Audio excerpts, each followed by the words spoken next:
We're off again. Gym Rat Heroes, another interview here with my pal Chris Rice here. We've just come 2 weeks out of our last show, which was Evolution at the Tower Ballroom. Excellent event, we've had fantastic feedback. What did you think of it, Chris? Yeah, well, as you just already said, straight away afterwards, a lot of good feedback. But obviously, being there and in the corner all night, it's probably one of the best MMA events that I've ever been to. I know it was our show, and I'm going to say that. But I mean, everyone said the same as well. There's some really great fights. But I mean, was it luck, or was it? Do you think it was a case of your clever dick matchmaking? Well, it's all me, innit? It wouldn't have been a success without me. But no, I mean, it's well, as you know, we've got a great following, and the fighters have got a brilliant support behind them. So it's all everything. We all look after each other, and everyone wants to come and see the popular fighters. And we did put on a lot of fights as well. I mean, we had 22 fights on, and that's a lot of fights really. But it paid off because we had like a lot of people through the door, didn't we? And there's some brilliant fights. But some of them fights, I mean, they were spectacular. Yeah, I mean, you'd never know that some of these higher level events, I mean, sometimes they're a bit disappointing, but I mean, this, was a really entertaining night. There wasn't one boring bit. It was a long night, but very entertaining. Well, I remember saying to Mark Goddard several years ago, he was talking about the longevity of a generation of a fight. I know generations dovetail into each other, but I mean, all these young guys, they are the new generation. That's it, yeah. And they have got that spectacular array of skills. Oh yeah, it's brilliant. I mean, amazing. Some of them like Chrissy Mee and Jules. Well, Chrissy Mee's only 18, but it's amazing to see how far he's come, and a lot of the other guys. Yeah. But we've got sort of the new generation, and we can already see the next one behind it already coming through as well. So absolutely, I think you're doing a tremendous job. And most of the guys on the mat tonight, they're beginners, aren't they? Yeah.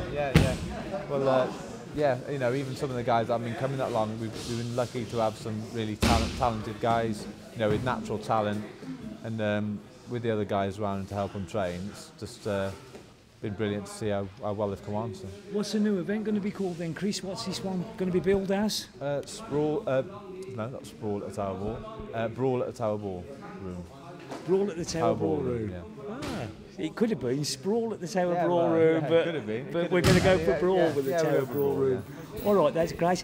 Well, we're going to have a word with a few of your guys, a few guys that are fighting on the bill. Yeah. I'm interested in finding out. I mean, obviously, all their pals want to see them on the interview as well, but I'm interested in finding out what they've learned from the fight, more than anything. Win, lose or draw, what did they take from that fight, and how they intend to improve it.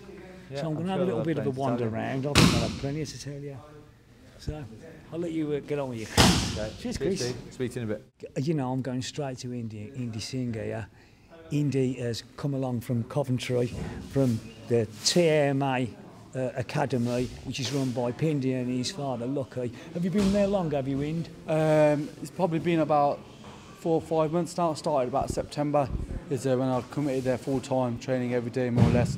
Since about September, we're looking at, You're having a laugh. Is that only how long you've been training? Yeah, September, then Chris Rice, who said Interclub here, October the 16th, was it? Yeah, that's how, I didn't know that. Yeah. That's right here, I made my debut, right here. I didn't know that. Yeah, on this gym floor where my first Interclub was. I mean, you've had some good results. I mean, yeah, definitely. We're coming off a loss, aren't you? Yeah, coming off a loss, but a lot of positives to take away from it, take through to the next fight. So just looking forward to it, really. And Aaron was a very experienced guy. Yeah, he's had a lot of fights. He's had about 24 pro, I think. He's fought a lot of good fighters. He's been fighting at 66k for a long time and fought a lot of good guys. So win, lose or draw, I knew I was going to take a lot away from that fight because of the calibre of opponent that it was. Because you were very graceful and thoughtful when you came away. I mean, I spoke to you in the changing rooms after the fight.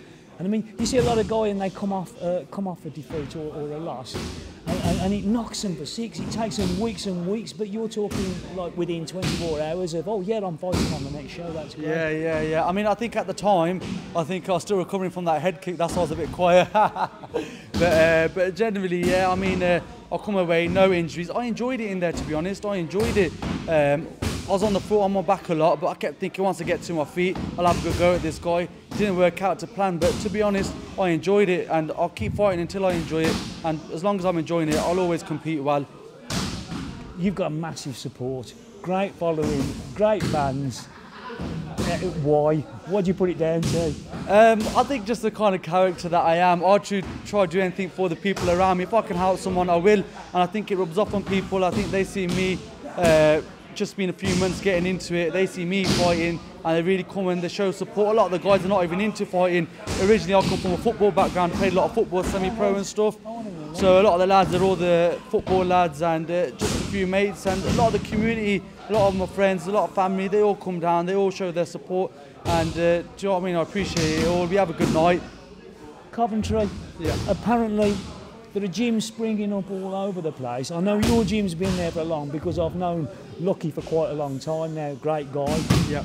The coaching that they give you, I mean, for you to be fighting at this standard in such a short period of time, is it Pindi that is your first coach? Yeah, Pindi, basically I went to school with Pindi, we grew up together, he used to live over the road from me, and I've been standing there, I've been watching him fight for years, and every show I think, yeah, next show I want to fight with him, next show I want to fight with him. I've been saying that since about 2004, that I want to fight with Pindi on a show, and about 7 years it took, 6 years later, we finally started. But yeah, there's a lot of gyms, but the quality that you get at Pindi's is very good. It's a very good environment to learn in. It's a relaxing environment, very friendly, very humble. Everyone wants to help the guy next to him. Everyone wants to see the guy getting better. There's no jealousy there. No one trying to hold each other back. Everyone just wants to help. It's a very open arms kind of policy there.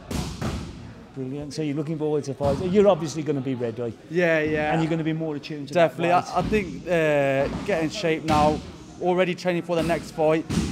Looking forward to whoever, obviously yourself and Chris can find for me. Have a good fight, put a good show on for the fans. Everyone comes down, spends a lot of money in that. So if everyone has a good night, goes home, money well spent.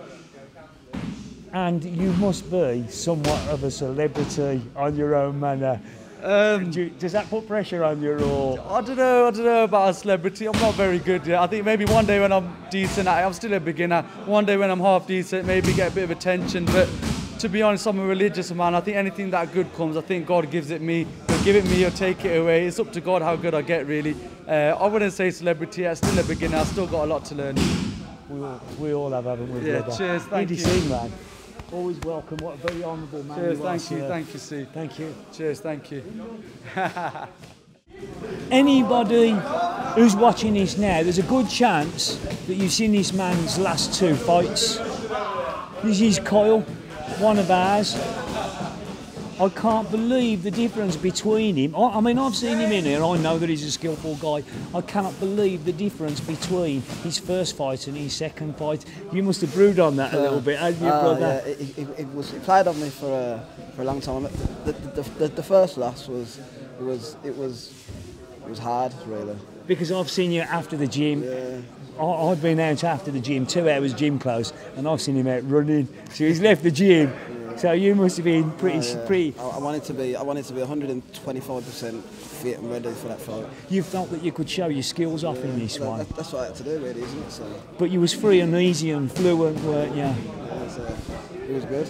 I enjoyed it. Do you think you might have been a bit nervous for the first fight, fighting in front of it? I think. Well, I boxed for a few years, and I think the difference from the boxing to the MMA it's a big difference, and it kind of just.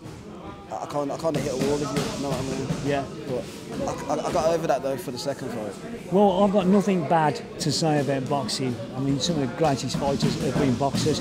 But do you see it as a progression from boxing to MMA? You feel it is? Yeah. Well, you've got so many. You can incorporate so many different things with the MMA, can't you? You know, you've got your jiu-jitsu and your wrestling, your boxing, your Thai boxing. There's so many different, so many different things that you can take from it. You know what I mean? So you become so fit. How's your training? Well, I've seen your fitness levels change. How's your training going? Are you happy Really with it? good, yeah, really good. I'm happy. What are we? 6 weeks? 7 weeks out? 7 weeks out for the next one, aren't we? What's your diet intake like? What's your food like? Can you eat what you want, or? I can eat what I want. I don't. I put myself. I have a strict diet. I eat a lot of fruit, a lot of veg. I eat a lot of chicken and fish. I take in some carbs, but that's it. Really. So you're conscious of it 24/7. Yeah. The real deal, then, ain't you, my son? You gotta be, haven't you? Yeah. Thanks for your interview and your time, Paul. And do this, Thank you, brother.